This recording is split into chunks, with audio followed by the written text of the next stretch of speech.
Thank you, Madam Chairman. I rise today in support of my amendment number 105, which prohibits the Department of Labor from providing so-called climate literacy training. In September 2022, the Department of Labor released a, quote, climate adaptation plan. This plan identifies the department as the agency that developed the climate training and discloses that it is exploring collaboration with other agencies for the purpose of promoting climate literacy training. Madam Chair, this climate literacy training is yet another example of the extent to which radical climate hysteria has permeated every agency and sub-agency within the Biden administration. The Department of Labor's mission statement actually says that it is responsible to foster, promote, and develop the welfare of the wage earners, job seekers, and retirees of the United States, improve working conditions, advance opportunities for profitable employment, and assure work-related benefits and rights. Perhaps it would be a surprise to the Department of Labor, but creating a, quote, climate adaptation plan is not listed as either part of the agency's mission or priorities. Yet here we are. It is time for the Biden administration to stop catering to a politically radical agenda and actually focus on governing.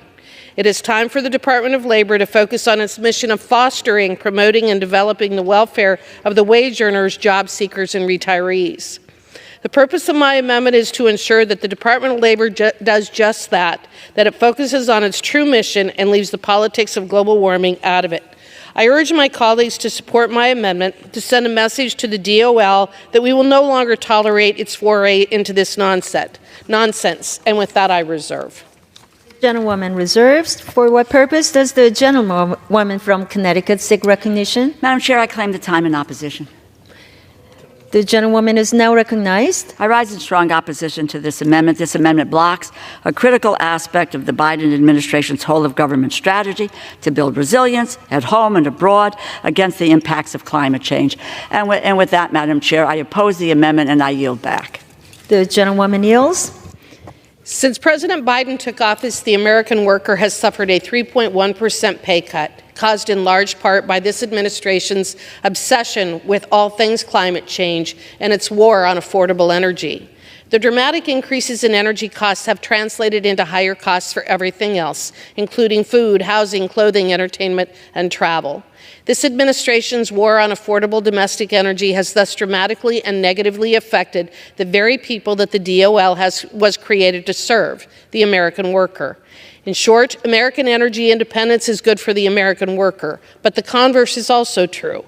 Dependence on foreign-produced energy is bad for the American worker. Yet that is the very outcome of these wrong-headed programs such as the DOL's climate literacy training. Such training won't improve the lot of the American worker, it will hurt it. Last year, U.S. inflation-adjusted household income fell by the most in over a decade. This reduction in income is the direct result of the inflationary pressures caused by the Biden administration's energy and climate policies. These policies have also impacted our labor force participation rate, which remains low and has never fully recovered since the pandemic.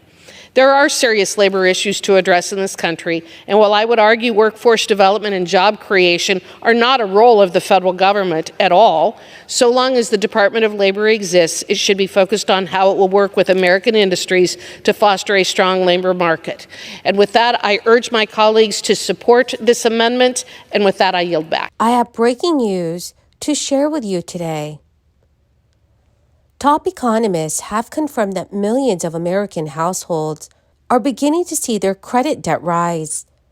To assist low-income households throughout this winter, many officials are working on establishing new programs. You may be able to receive hundreds of dollars in relief. So friends, please make sure that you watch until the end of this video. Also, to say thank you for being part of this community. Every Friday, I will be announcing several winners for the Walmart gift card giveaway of $75. If you would like to enter these weekly giveaway, friends, all you have to do is click and like several of my videos and then comment below the keyword of each video that you watch.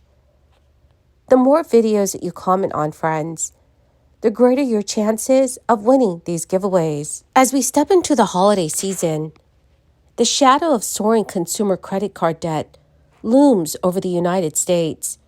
reaching unprecedented heights. According to the latest report from the Government Accounting Office, the nation's credit card debt has surged to a staggering $1.08 trillion, and there seems to be no immediate relief in sight. The trajectory of this financial issue has been clear throughout the year, with the second quarter witnessing a staggering $44 billion surge in credit card debt.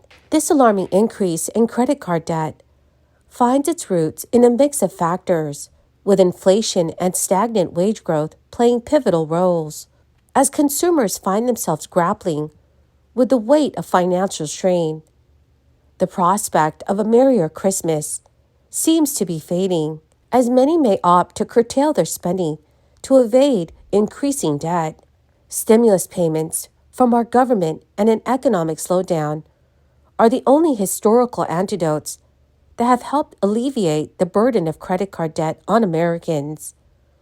So while overall retail sales have witnessed a decline since the summer, experts cautiously predict a modest uptick in holiday sales for 2023. They have projected a growth in the range of 3% to 5% compared to the previous year.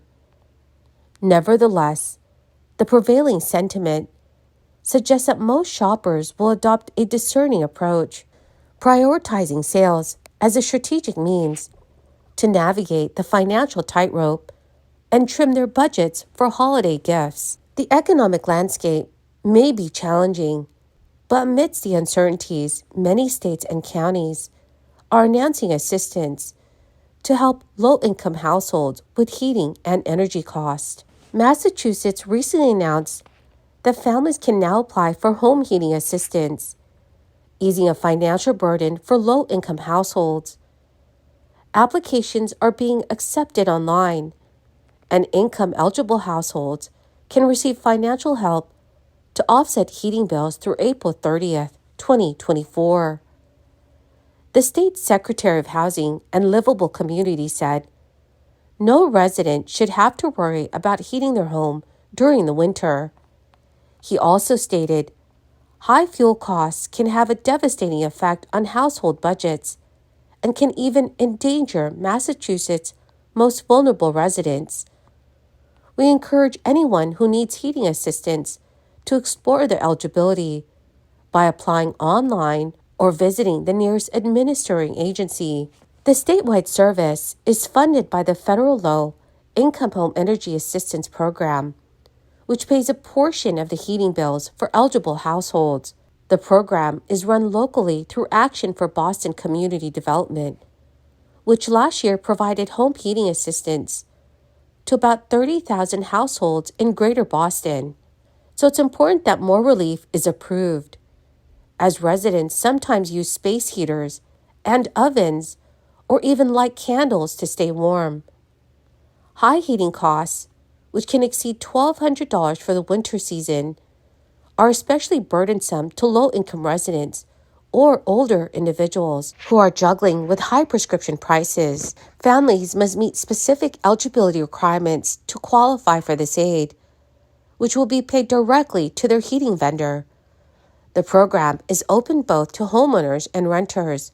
Park Forest, Illinois residents may also be eligible for energy assistance through the state's Energy Assistance Program. The program offers qualified applicants help with their heating and cooling costs, weatherization, and energy-related home repairs. The program targets low-income residents, older residents, disabled individuals, and those with children under 6 receive priority. A low-income resident has an income of less than $2,400 a month. The qualifying income level increases with larger household sizes. For example, a household of 4 qualifies with a monthly income of less than $5,000 or $60,000 per year. Residents may be automatically eligible if they or a family member participates in benefit programs such as SNAP, SSI, or the Temporary Assistance for Needy Families.